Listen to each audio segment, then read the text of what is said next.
Mga kapatid, magandang gabi po at sana po ay ang pag-ibig at kapayapaan ni Kristo ang maghari lagi sa puso at isipan natin, no? So today is the beginning of Lent, Ash Wednesday. Sana po nakasimba kayo at then sana po ay nakinig tayo sa aral ng simbahan, ha? Para maisabuhay natin ito at i-encourage natin yung buong pamilya natin to practice, no?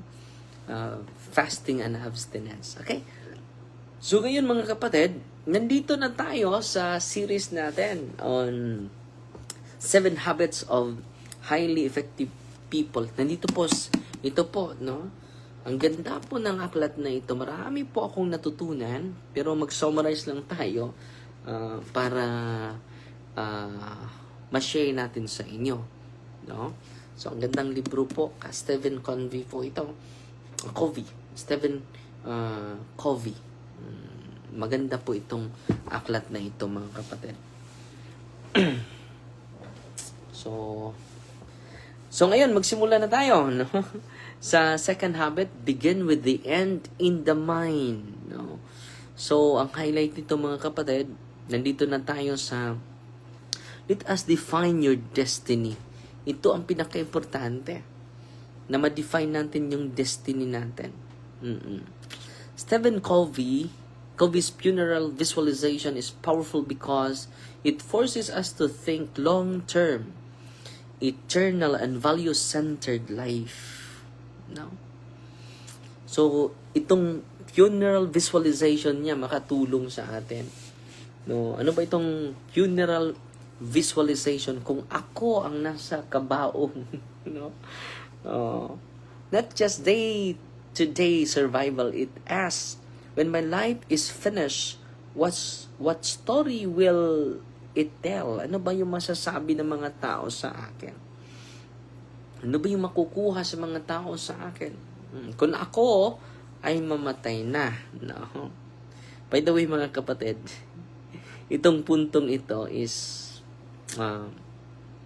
the goal is not to think about death. Ulitin ko, the goal is not to think about death, but to clarify how to live today. So ang goal natin is how to live today. Today, ngayon, paano natin isabuhay ang nag-iisang buhay natin sa mundong ito. Okay? So, una sa pinaka-importante, mga kapatid, na tanong, what kind of person were you? Anong klaseng pagkatao ka? Itong tanong na ito is about character, not achievements. No, marami namang maraming success, pero wala namang character. No, nababago eh. No. So it is about character. No, at your funeral, people will say, he answered many emails. He scrolled social media very effectively. They will talk about who you are. Instead of reacting angrily, choose patience. Itong taong ito, instead, magagalit siya. Pinipili niya yung pasensya. Wow, ang ganda, no? Being late, no. He practiced reliability or punctuality. Or instead, avoiding responsibility, choose accountability. So kung questionin siya, hindi siya magagalit, no? He choose accountability. Example lang po yun, na itong daily choices natin shape your reputation. Itong pagpili natin. Hindi po, Sister Merlin, hindi po mortal sin ang hindi magpabadlist. No? Ang mortal sin, kapag, una, yung mortal sin, may tatlong criteria, di ba? Una, full yung knowledge mo, full yung consent mo, and then grave act. So yung Ash Wednesday and Good Friday, obligatory po yun. Anong araw? Itong dalawang to, obligatory. Yung Ash Wednesday and Good Friday is obligatory. Are obligatory days. So, kung alam mo yan, full yung concept mo, full yung knowledge mo, grave act po yun. So, it will lead us to mortal sin. Walang substitution, so kailangan na mangumpisal po. Kung hindi mo alam, exempted ka. Okay? So, yun po ang maging mortal sin kung may yung 3 criteria po, kapatid. So, patuloy tayo. So, sa unang question, what kind of person were you? Ano ba klaseng tao ka? Daily choices shape your reputation. Example, yung tatay. Example lang ito, comes home tired from work.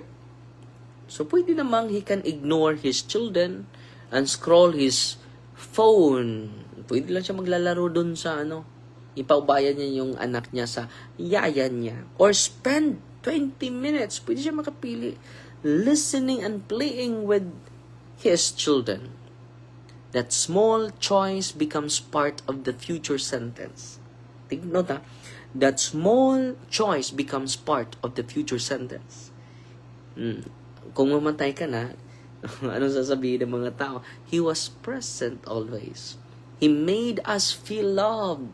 Sa pamagitan niya, we feel loved. No? We feel accepted. We feel cared. Ganon. No? So, ang sunod na tanong, di ba? Anong klaseng pagkatao ka? Sunod na tanong, what did you stand for? Ano ba yung pinaglalaban mo? If Jesus was a Jew, why are we Catholic? No? He is a Jew, but he is the founder of the Catholic Church. Okay? Yung Hudyo, nationality yun . Paano ka maging Hudyo na Pinoy ka ? Nationality yun. Okay? So, pangalawa na importanteng tanong na ma-visualize mo sa araw na dun ka matutulog na sa kabaong natin. No? So, what did you stand for? Ano ba itong puntong ito? This is all about values and convictions. Di ba? Every person stands for something. No? Sa Nescafe pa, para saan ka bumabangon? No? What did you stand for? Do you stand for truth or convenience? No. Service or selfishness? No, ganun. No. Faith or comfort? Pwede ka magpili dyan. No. Example, standing for honesty. Gusto mo na honest ka. Kung sa trabaho mo, kapag bibigyan ka ng pera, returning extra change. Kung may change yung pera na binibigay sa'yo, isauli mo. Yan po, standing for honesty. Kung may nagbigay sa'yo, ang intention ay para sa ministry at binibigay mo sa ministry, it is standing for honesty. Ano pa? Refusing small lies. Hindi ka magsisinungaling.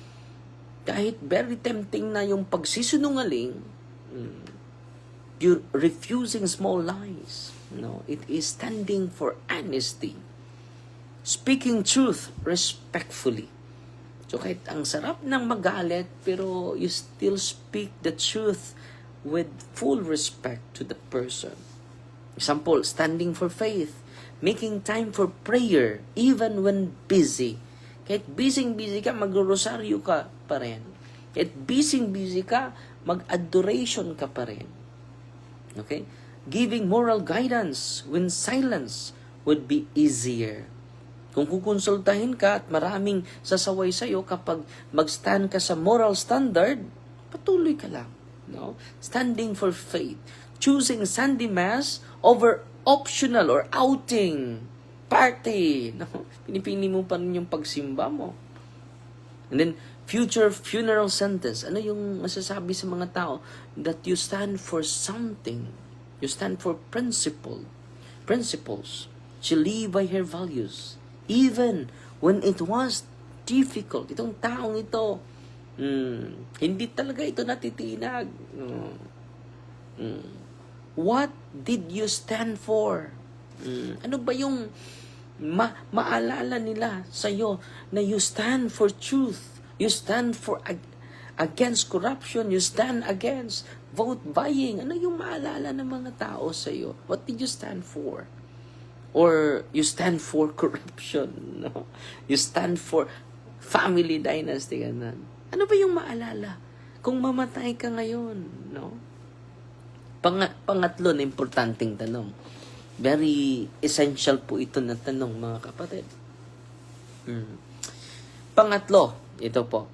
How did you treat others? Paano mo tinitreat yung mga tao na pumupunta sa'yo? This question reveals the quality of relationships you have to those people who are entrusted by the Lord to you. People remember how you made them feel.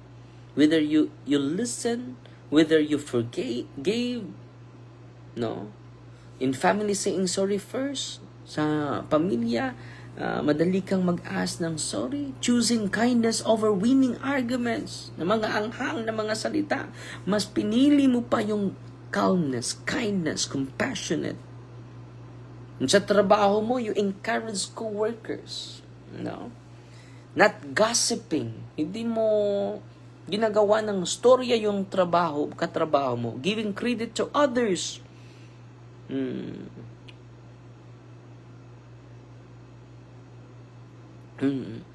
Giving credit to others. So yung mga idea na hindi sa'yo, give credit to others. Hindi mo sasabihin, akin yan. No. In the ministry, being approachable.